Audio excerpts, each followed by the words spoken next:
Greetings and welcome to Lunch with Lawrence, Season 2, Episode 3. Today, I have another amazing couple for you guys, entrepreneurs here in the city of Cleveland. Let me introduce to you Jon and Laura Manning. Welcome to Lunch with Lawrence, guys. How's it going? Everything's going good. Thank you for having us. Everything's going good. Yeah, super excited to be here. I'm excited to have you guys on. We talked about it last year, having you guys on. We talked about it actually individually, but I'm like, you know what? This year is going to be couples. Yeah. You guys are definitely doing your thing in the city. So before we get into all that on what you guys do, y'all rocking y'all brands first and foremost. So you can already see the brands. They say, look, we're going to come ready today, y'all. Okay? I like to start my show off with some icebreaker questions this year. Let's do it. So I have a few questions that you guys will, I'll ask you guys to answer individually, and we'll get going. So the first question I would like to ask you is, if you had an extra hour in your day, what would you do with it, Jon? If I had an extra hour in my day, Yes. honestly, I probably would be working. I'm not working. I'm not going right. Take the extra hour to work. I'll probably have another time to work. I mean, on weekends, of course, spend some time with the family. Yeah. I normally do. But weekdays, especially, Man, it's extra 5 hours. Yeah, it's extra 5 hours. Yeah. All right. What about you, Laura? I probably would explore more of my creative side. Okay. With that extra hour, because I just have so many different talents, and sometimes I feel like work takes up more time. Yeah. And so I don't have time to put into those different things. I feel it. Laura, next question for you: red wine or white wine? I'm a red girl. Red. This is up. Like a high five you from across the table. How about you, though? Yeah, red is the easy answer for me, but I had braces for like 3.5, 4 years, so I couldn't do red for a while. So I fell madly in love with white wine. Okay. So now when I go to restaurants, I see myself leaning more to white, the white only wine. because it's been what I've been drinking for 4 years. So. Okay. All right. Well, we gotta switch you back over to that red. Absolutely. Penthouse with ocean views or a mansion with mountain views? That's easy. Ocean views. That's what everybody says. I'm more mansion with mountain views because I love land. Yeah. And I want a farm. Okay. A ranch. So Okay. Yeah, that's more my speed. I like that. Laura, would you rather have $1 million in liquid cash or have $1 million in real estate?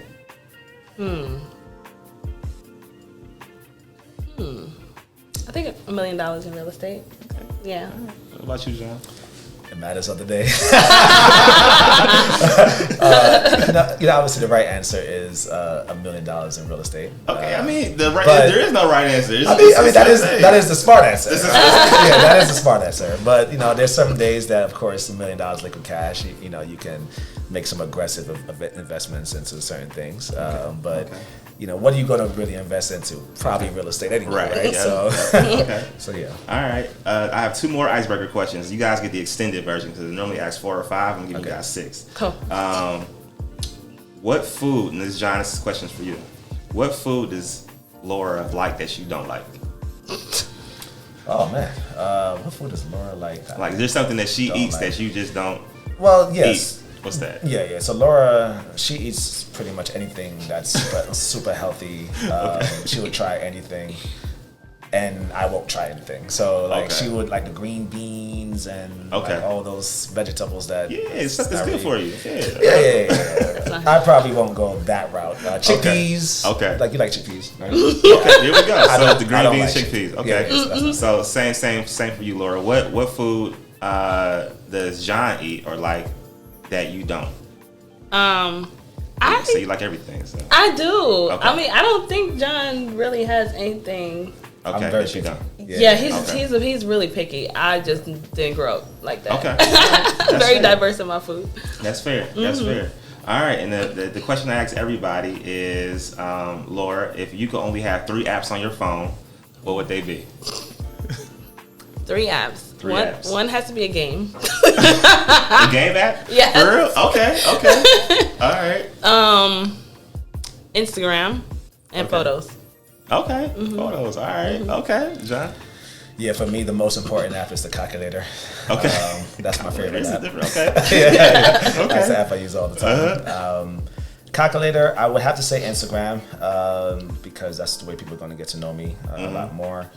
And if I had to throw a third one out there, it would be, I guess, the Messenger app, right? Text message, Messenger. Okay. Yeah. Or WhatsApp. Actually, no, WhatsApp. Okay. Yeah, that's actually how I communicate with everybody. Right. So all over the world. Right. Yeah. All right. That's what's up. Those some good questions. Even those 3 things, I can run the whole business.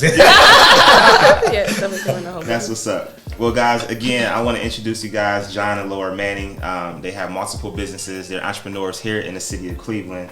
And to name some of those businesses off, the Table Solutions is one of them. Laura has Lagesly.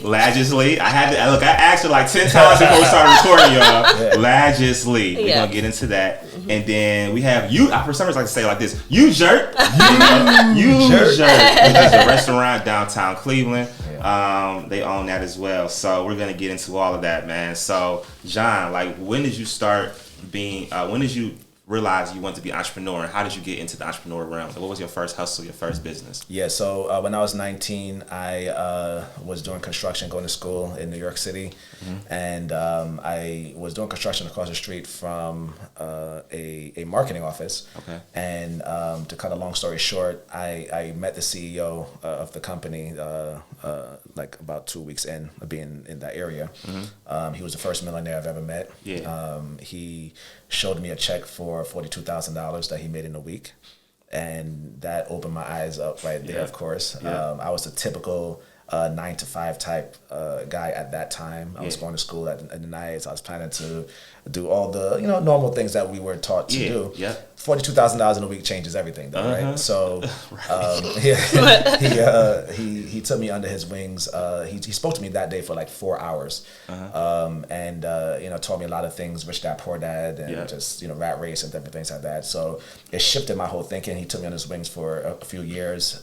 My first entrepreneur venture by myself was with my brother. We were selling juices in New York City, juice and food actually. So a lot of the U-Jerk stuff was really his creation that we were doing in New York. But we would wake up like 4 or 5 o'clock in the morning, buy all the fruits, and juice it, bottle it, make the food, go out with the cooler, and hit business to business. That's what's up. And we did that for years. So that's from 2005, and now we have about 6 companies. Okay, we're gonna get into those in a minute. And so, what about you? What was your first entrepreneur experience, and when you got into it? Journey. I would have to say it was a little bit before Jon. I knew I always wanted to work for myself because I just never saw myself working for somebody. And so I was a tutor. So I tutored the sciences. I had my degree in chemistry, and I love teaching. Okay. Most of my mom's side of the family are teachers, but I didn't want to be an actual teacher because they were always so miserable, and I was just like, so I kind of started that business tutoring the sciences and piano, but not until I met Jon was the time where I actually understood what entrepreneurship is and what the business world was. So I had, to make a long story short, I used to process my hair. I used to perm it or relax it, and it fell out a lot. And me and my friends at the time, we wanted to go natural, but and I had graduated college at the time. So when I went into the beauty supply store, I looked at the ingredients. So it's like the first thing I was programmed to do. And I realized that a lot of the ingredients in those products were very toxic. And I'm like, I'm not going to put this in my hair. So I decided to just make my own. I was just like, I'm just going to try to figure this out. And I tested on myself. I really liked it. And then I started testing on my friends, and they liked it. And Jon was just like, you might as well make a business out of it. So he helped grew me into the world of business and entrepreneurship. The way we raised capital for Lagesly in the beginning was he made lemonades by my mom's house, and we bought a pack of water and went onto the streets in New York and sold. And we sold juices and waters to raise capital for my business. So let's so take me back. How did you guys meet? We met in college. We were going to Nyack College in Manhattan. Okay. I was going for theology. Laura was going for music. We met. I think she was in the same class together. And definitely in the same class together. Okay. But we connected outside of the school. I had an artist at the time. I was managing a few artists in New York. Like artists, like what you mean, managing artists? Like music Okay. artists. Yeah. I'm a hustler. I try different things. But I was very big in the music world. So I had a few artists, and we were looking for background singers. And Laura was into music, and she was singing and creating and different things like that. I liked her swag. So pretty much, she was one of the background singers for the artist. And during the time periods where we were practicing for this Christian station called TBN, we were practicing all week, and that's how we started really developing a closer bond for sure. Wow. Okay, that's what's up. So you just knew she was the one.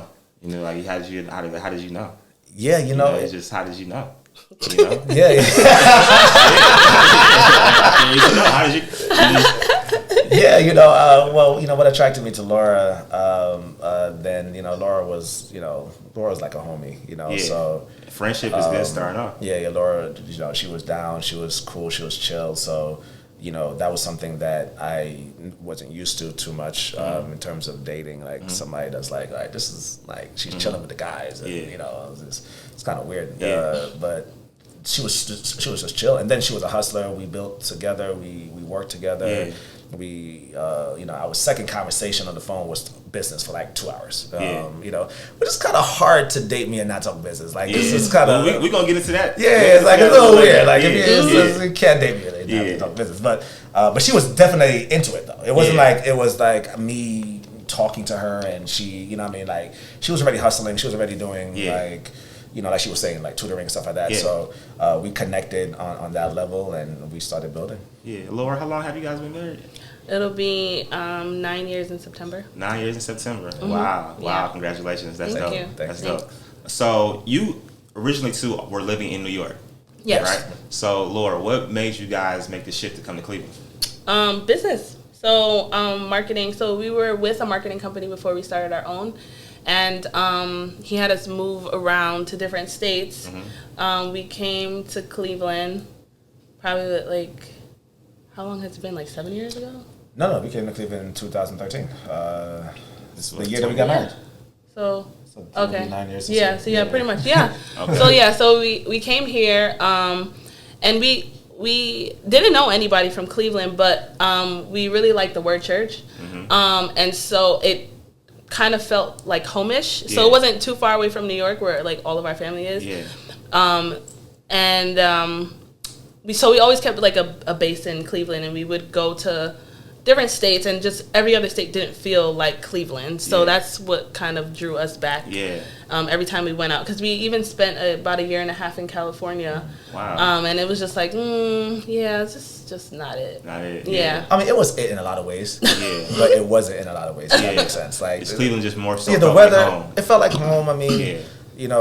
We still kept the apartment in downtown even when we was in Cali, because we knew that we was gonna have something. Wow, must be nice, y'all, to keep an apartment downtown, condo downtown, and then go explore Cali for a year and a half. It was funny. Entrepreneurship, man. We actually didn't. We didn't go into our apartment the whole year that year. We only flew back to Cleveland just to sign the next lease and fly right back out. Man, wow. But I grew up trying to be like y'all.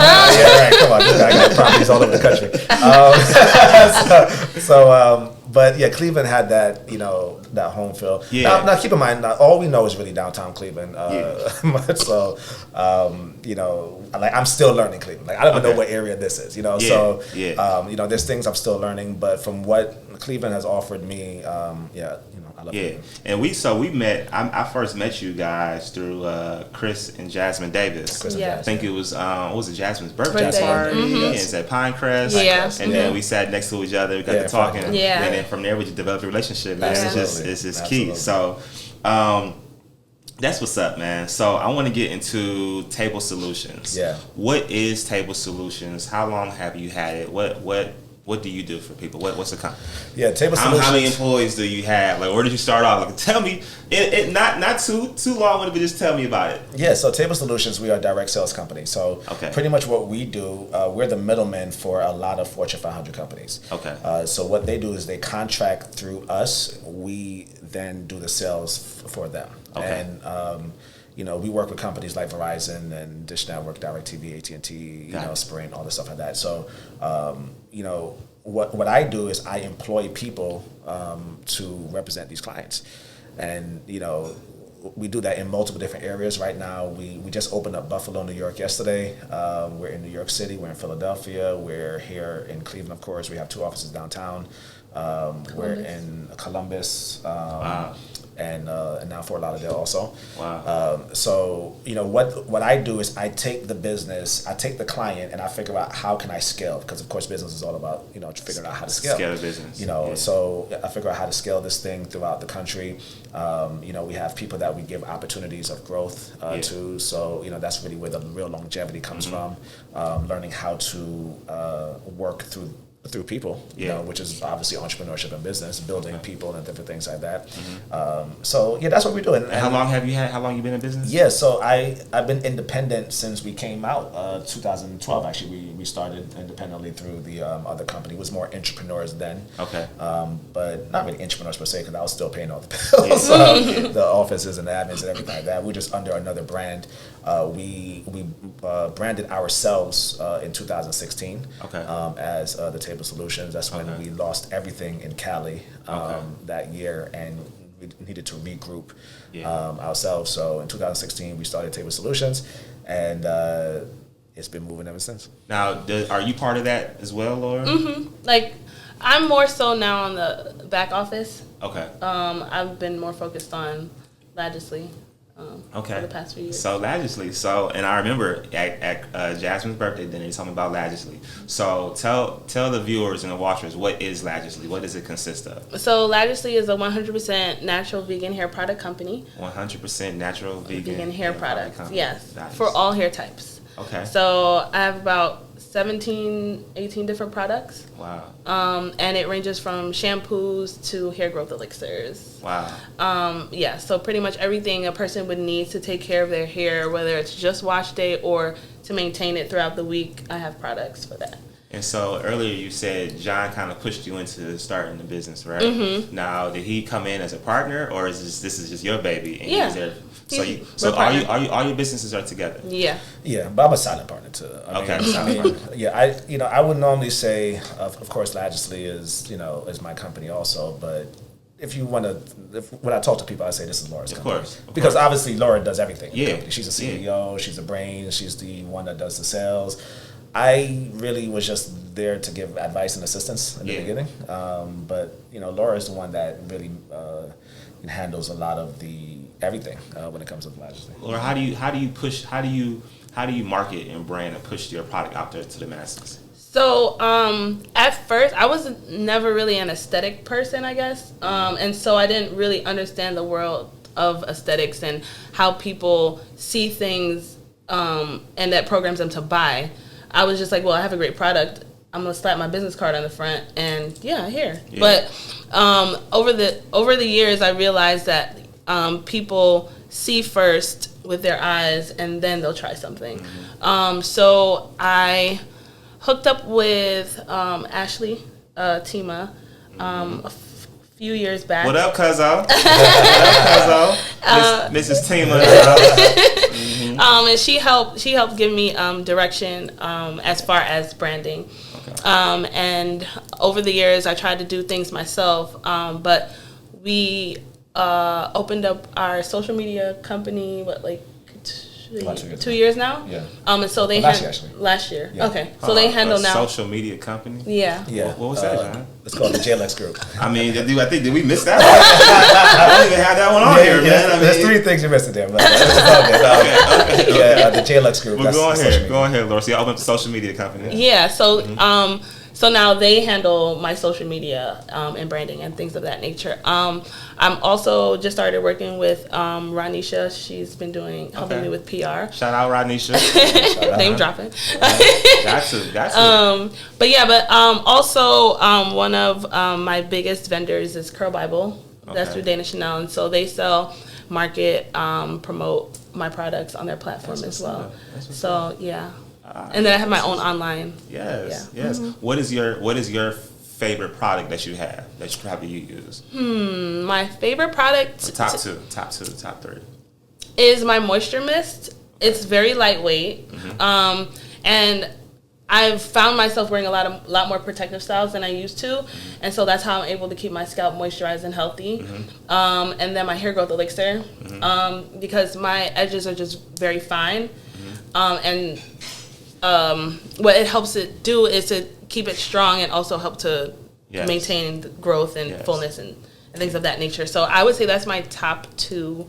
That's my top 2, yeah. Okay. For sure. What product do you have for somebody like me? For you, my strawberry cream hair moisturizer would be perfect for your hair texture. Why is it called strawberry cream? Well, so the funny thing is, I really love food. Okay. It does. Okay, it does. But there are no strawberries in it. So like when I first started naming my products, they were all food related. And it's a plant based natural. It's right? But then like people were like, it smells like I could eat it. So I kind of stuck with a little bit of, I guess, food names with some of my products. Okay. It actually used to be called strawberry cheesecake hair moisturizer, but that was a lot. So many words. Put a strawberry cheesecake on my hair. Right, yeah. But yeah, so the strawberry cream is pretty dope. Yeah, no, it's the thickest formula for moisturizers. And so I have that spectrum where my moisture mist is my lightest, just in case you have like type 1 hair, straight hair, that would be a perfect moisturizer. Or if you fall on the more coarse hair spectrum, then the strawberry cream would be perfect for that. That's what's up. Yeah. And if you use it for your beard too, a lot of guys also love my mint tea shampoo and conditioner because it doesn't smell as girly, because some guys just don't like the sweet smell. Yeah. And so that I would love to support my brother. Shout out to my brother Brian Green.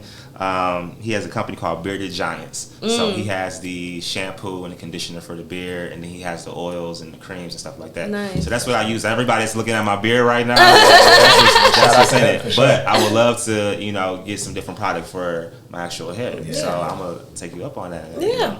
Shop with you. Thank you. I appreciate it. So as you guys are a married couple in business, when do you turn it off? Do you ever turn it off? Like, for example, you guys go on vacation. Yeah. You take work with you, right, Jon? Absolutely. I do too. Yeah, I do too. Now I'm single, but I'm just saying most of the time, like when I'm on vacation, it's hard to not work. But is there ever a time where, like, how do you? And you guys do a lot of traveling. So, like, there's a time where it's like, okay, I have to cut it off. Like, how does that work when you guys are out together? Well, my theory is I live and life, not an or life, and this is something that I had to let Laura know, even when she was, considering dating me, the type of person I am, you know, because if she doesn't understand that, then it would be hard for us to mesh together if I feel like, okay, I've been this way like 10 years prior to you. I do know I need to sacrifice certain things. Yes. This is the world. This is the business world. Yes. You know. So for me, it wasn't be a businessman or be a good husband. You know what I mean? Like it's be both. You know what I mean? Like it's not like I go on vacation or I do business. Like I'm gonna go on vacation and I'm gonna do business. And I'm gonna sit down with you and we're gonna have this great dinner. Right. And we're gonna make love when we're gonna make love. Right. Yeah. But also I got a conference call that I have to do at 10 o'clock also. You know what I mean? So, and I don't want to ignore the conference call because the conference call made us have the vacation in the first place. Exactly. So I think for me, of course, we do small things to make sure we spend, like on weekends we'll go out and we'll grab food, grab drinks, we'll do various different things like that. Watch movies and things like that. But I try to incorporate a holistic life where it's this is who we are, this is what we do. And Laura, with you guys both being entrepreneurs, what has that afforded you guys? Like the lifestyle, what has it allowed you guys to accomplish and do with both you guys being entrepreneurs? Freedom. We have a lot more free time than I guess most people would. We don't have to call off. We could kind of move certain things around if we need to, have a podcast, at 2:00 in the afternoon. Most people will be like, I have to set up a schedule, got to call my boss, also freedom with money. We're pretty financially stable, so buying things, different things of that nature, going on trips. Yes. The trips y'all definitely do, because I feel like every time I look up, y'all are out of town. I call Jon, like, all right, y'all gonna be in town this weekend, because I'm like, y'all stay gone. Yeah. Nah, but that's what's up. Just the different locations that we have. When you have multiple locations, you got to go see the people. With the business, So it's just that it looks sexy online, of course. Because if the guys are in Fort Lauderdale, of course, like maybe for lunch I might be by the water today. Right. You know what I mean? So but of course, it's majority of our traveling is business. People think it's vacations a lot, right? And we do vacations, but we do a lot of business, or trainings, or various different things like that. That's pretty much what we travel all the time. Okay. Yeah. Let's talk about You Jerk real quick, man. So You Jerk. Location downtown. Yeah. First location. Yeah. Still good. Business is it still? Yeah. It's a learning curve. Restaurant. This is your first industry. restaurant. Yeah, first restaurant, and there's a few things that I'm learning in terms of the restaurant space. Number one, that's way different than the businesses that I had. Yeah. And also just the aspect of having multiple businesses, and focusing on, everybody needs full-time attention in order for something to grow, So it's like, okay, how do you navigate those type of worlds? So, You Jerk, we're exploring a lot of different options right now. We also, have Ronisha that's helping us out with the PR side of things. We have a lot of great goals that we're looking to do. So we're just really learning the infrastructures and, the systems, and just tightening up on certain things and tightening up on mistakes. And people still love it. People still love the food. Speaking of the food, what do you guys serve at You Jerk? Yeah, so we specialize in jerk chicken. Jerk chicken. We do jerk chicken sandwiches. We do jerk chicken cutlets. We do jerk salmon. I should have told y'all to bring what I'm saying? Some jerk chicken. But Chef Jamie got us for today, so we good. We got jerk falafel. I know you know. Jerk, on the healthy tips. Hey, listen, man. Lately, I've been throwing down. You been throwing down now? That helps it out the window. Yeah. You still looking good though. I appreciate it, man. Laura, talk to me about like how important it is to celebrate your husband when there's like wins, or and vice versa, like celebrate your wife. Like, I think the question is like just celebrating each other. Like, do you guys find time to celebrate, each other? You do?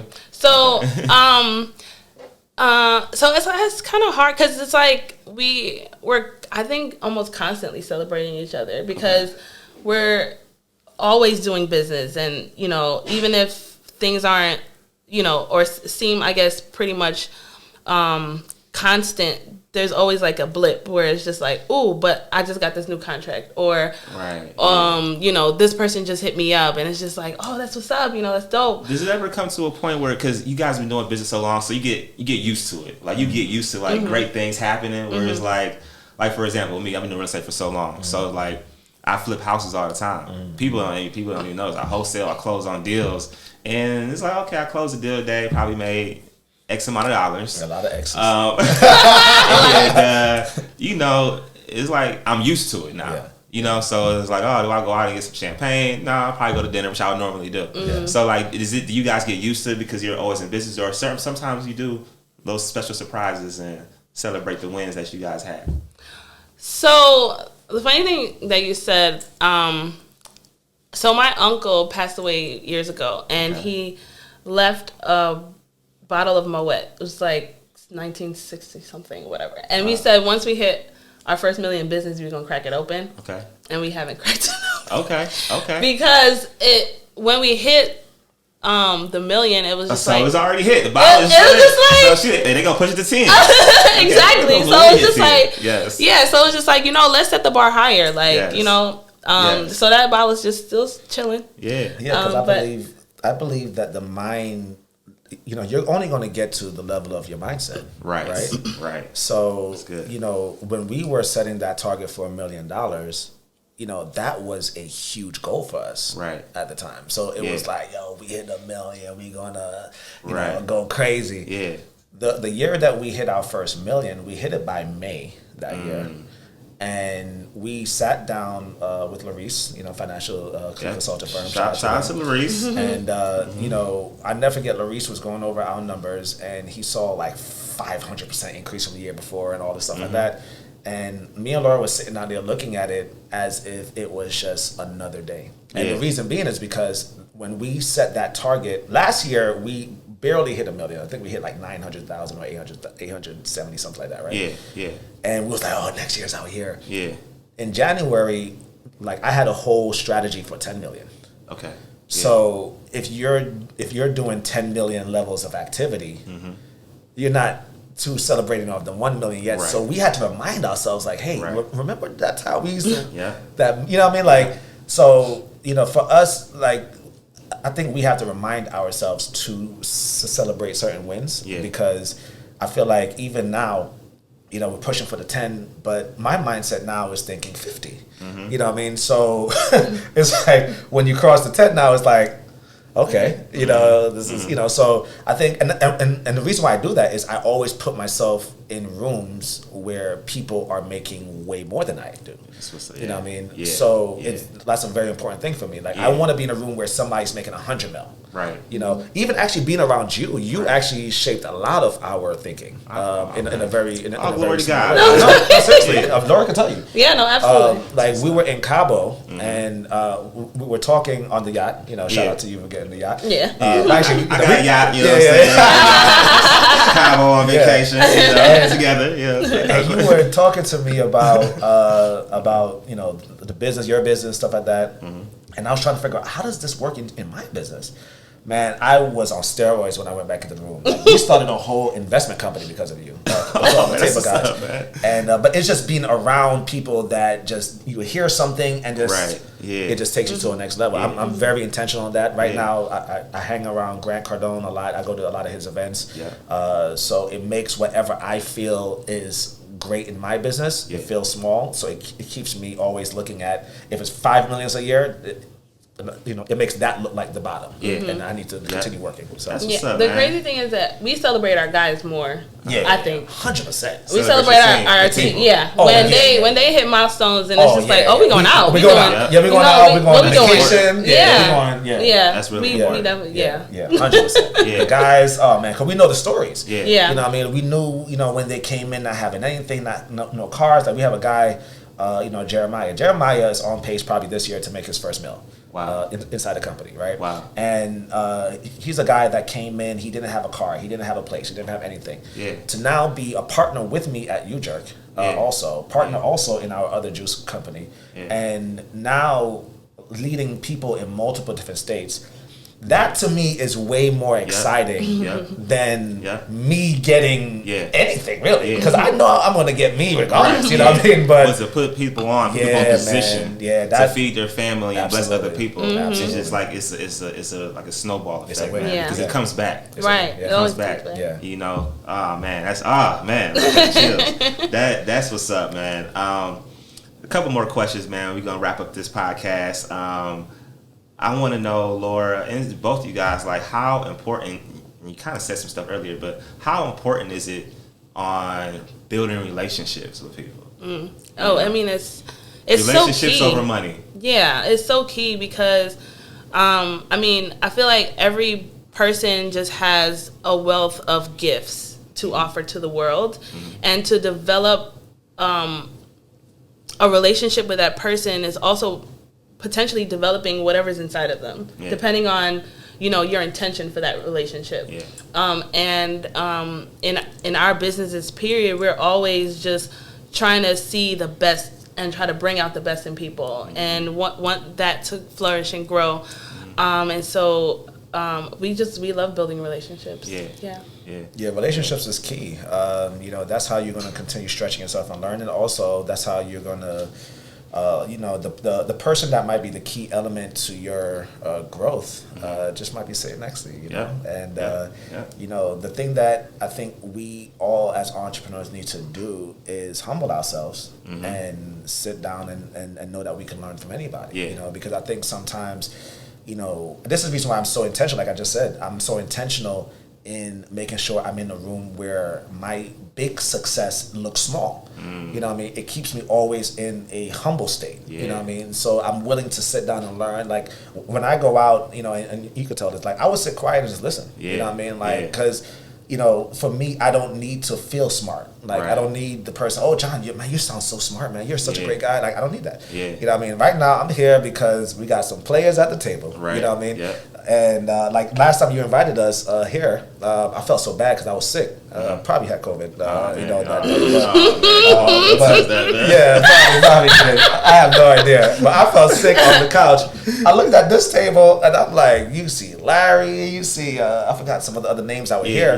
Beyond was here. A couple of cats was in here. Laura was like, you gotta go. And I was sick, but if I wasn't sick, all I would do is sit down right here and just stay quiet and just listen to how you're handling your business. And when that person talk about, so those relationships are always key in terms of your growth. And I think sometimes as entrepreneurs we try to stay isolated because fear of I don't know what we're fear of. If you're confident in yourself, then what are you really scared of? You know what I mean? Like, to build relationships and get to know people and figure out how you guys can work together. If not, then support each other and let's grow.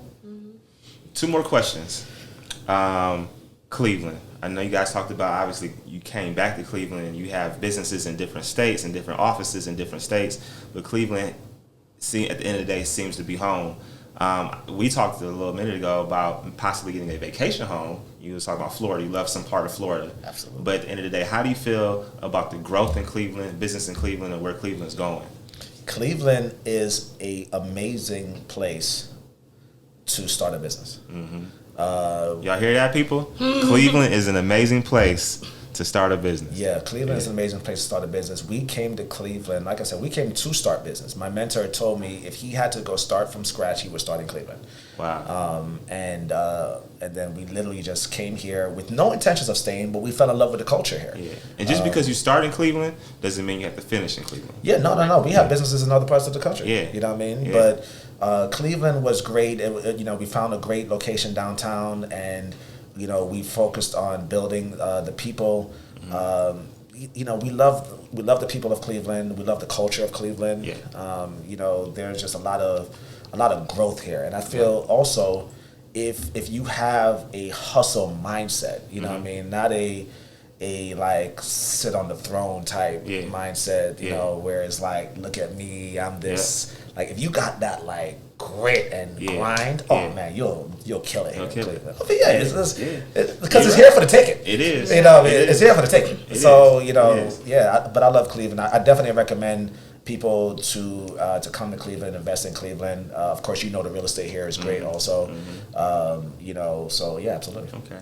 And then last question, Laura, and you guys can both answer this question, but what advice would you give to another couple who is looking to get into entrepreneurship, like both husband and wife are like, I want to start a business together?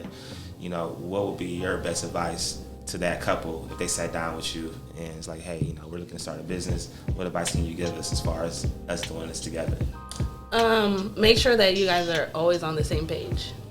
I feel like if one person kind of knows what they want to do and the other person really doesn't, then that's where things clash. So getting on the same page in terms of exactly what each other's roles and responsibilities are for that business will help, because two people living together, whether you're married or not, are going to clash in some way, shape, or form. And so if you guys not necessarily stay in your own corners, but know what your strengths are, what your weaknesses are, and being vulnerable to your partner, letting them know that, then that is what can help develop your business and your relationship in the business. Yeah. Okay.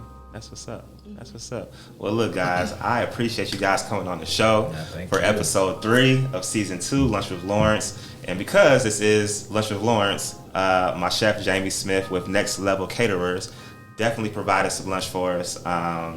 She had to leave, so I don't know what she brought, but we're going to keep the cameras rolling, and I'm going to bring it out so we can see what we got going on. Thank you. All right? Thank you. Yes. Feel like some salmon and some shrimp and some Brussels sprouts. Oh my God. This is my favorite. I love Brussels sprouts. Mm-hmm. Thank you. Take your phones out. Then we got some desserts, too. Y'all dessert looking real good. I'm going to bring that out, too. Thanks. So we get the whole shebang. Wow, man. Shout out to Larry. Hey, man. Yes, sir. We got to throw down. Oh, yeah, Got to throw down.